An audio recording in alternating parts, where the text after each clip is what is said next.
Hello Virgo, Sun, Moon, Rising, and Venus signs. Kumusta kayo? Sana po ay nasa mabuti kayong kalagayan. Welcome back po sa Star Tarot. Kung bago kayo rito, welcome din kayo. Thank you sa inyong support. I truly appreciate it. God bless you all, Virgo. Una mensahe ninyo, Knight of Pentacles. Ayan. So, meron kayong idea dito na gusto ninyong simulan. Idea na talaga namang pinagplanuhan na ninyo ito. You're ready to roll the dice. Kumbaga, kaya ano kayo ngayon? Ay, nagpapakasigurista kayo, Virgo. No? You're smarter. You're wiser na sa ngayon. Lahat gusto ninyo planado. Lahat gusto ninyo nag-research na kayo about it, no? Gusto ninyo sa pagsisimula ng kahit anumang bagay na ito, business venture man yan, trabaho man yan, career or business, you know, pinag-aralan mo na to, no? Nagtanong ka na, pinag-aralan mo na, nag-research ka na. What else? We have the Emperor. Wow, napakaganda. Stability ang plano or ang hinahabol ninyo rito, Virgo. Maaring stability ito pagdating sa kaperahan, trabaho, karera, no, negosyo, relationships, pamilya. Maaring stability ng lahat, no, sa buhay ninyo. Maaring yun ang pinag-e-effortan ninyo, yun ang gusto ninyong ma-achieve.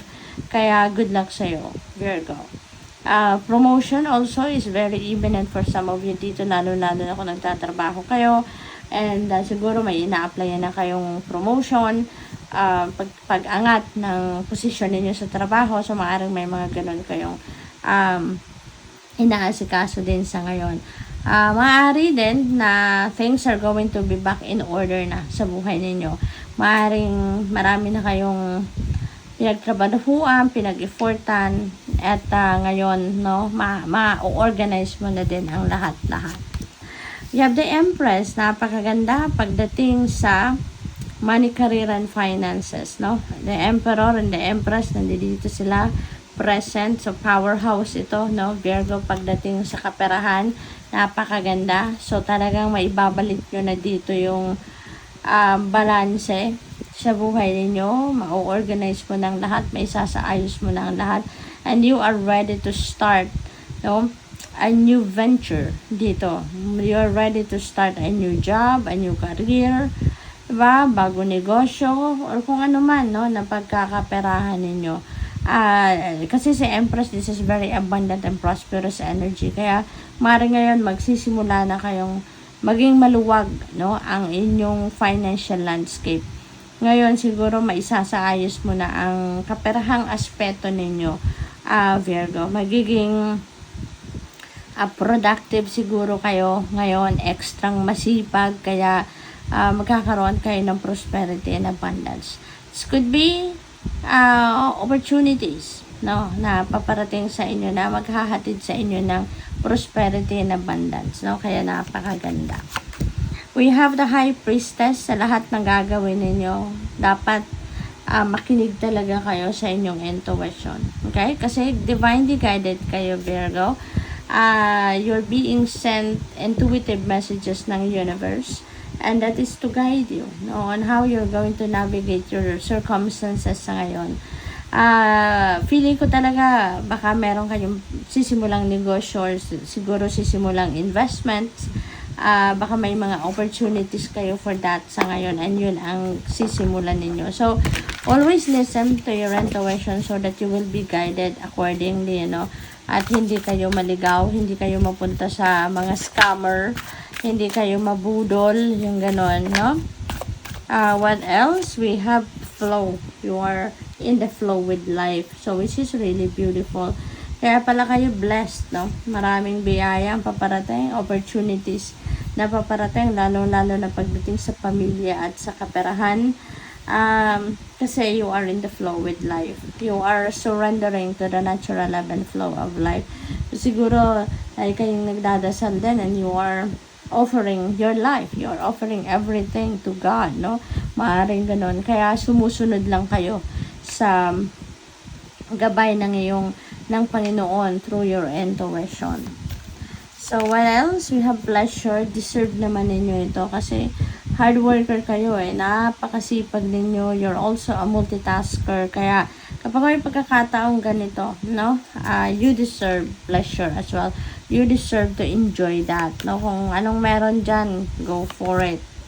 Potential, there are so much potential out there, no, there's so much potential na parang ready na para sa inyo, ready na para ma-embrace ninyo, diba? So this could also be your own potential, no, that you are going to highlight din sa ngayon. Maaaring you're also receiving opportunities dito na magbibigay ng oportunidad sa inyong mga potential para maging successful kayo, para maging masaya kayo, you know.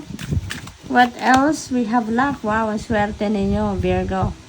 Napakaswerte ninyo. Anything you do now will be very prosperous for you. So this is really a time for prosperity and abundance sa buhay ninyo. Kasi kung ano man ang gagawin daw ninyo sa ngayon, it's going to bring you prosperity and abundance, no? If you believe that you're lucky, you'll create an abundance mindset. Ayan. So, importante, no, na aware tayo sa kung ano ang iniisip natin. Kasi kung ano din ang pinaniniwalaan natin, that is what we manifest, no, sa 3D reality. Your perfect perspective is stifling your growth and stamping on your luck. Wow, napakaganda, di ba? So, talagang importante din na magkaroon tayo ng positive mindset, magkaroon tayo ng positive outlook, no?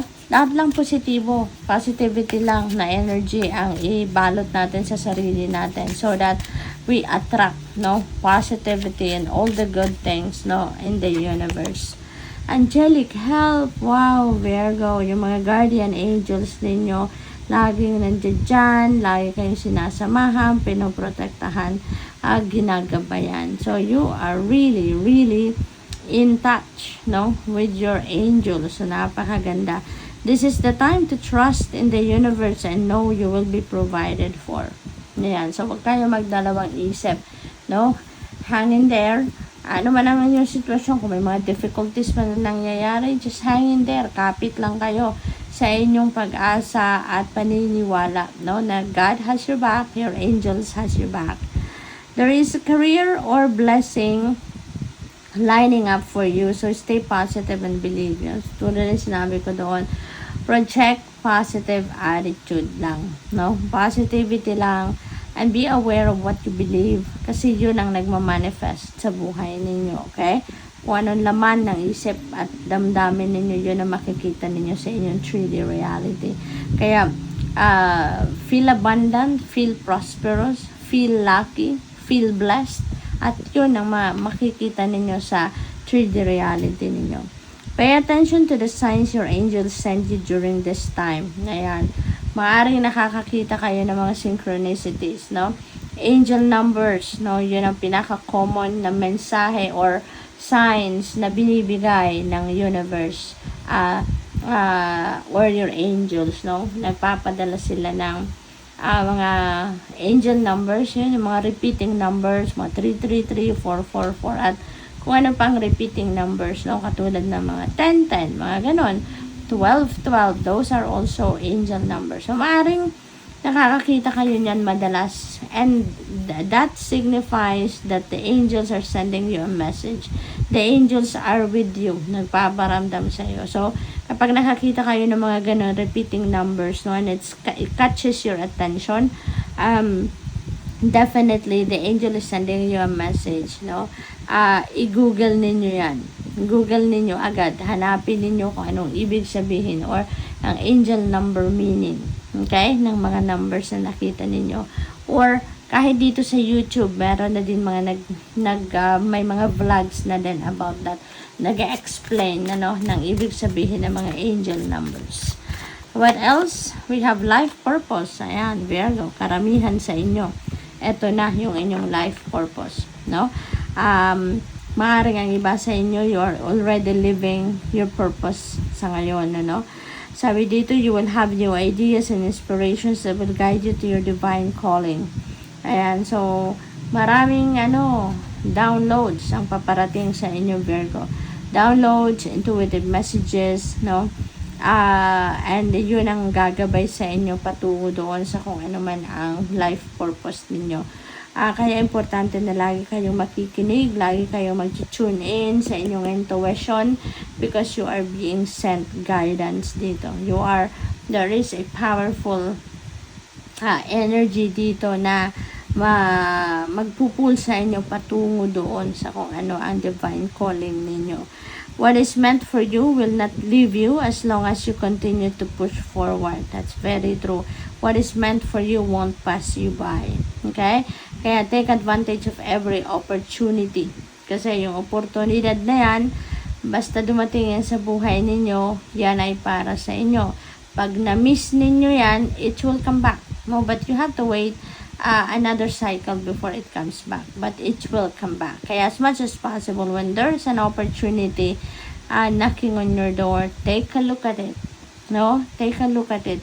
Consider ninyo yan kasi yan ay para sa iyo. Ask for what you need and things will align for you to carry out your vision. Ayan. There is a promise, diba? The universe is always telling us, ask and you shall receive. Diba? When you ask, you need to take action as well. Hindi lang pwedeng hihingi lang tayo, magdadasalan tayo. But we need to do something about what we are asking. And God will send us support. The universe is going to give us help, no? I-align niya ang lahat. Tao, nakakailanganin natin, resources, mga bagay. The universe will align it, no? Sa kung ano kung anong hinihingi natin as long as we take action as well. So good luck. Thank you for watching. Love and light. Namaste.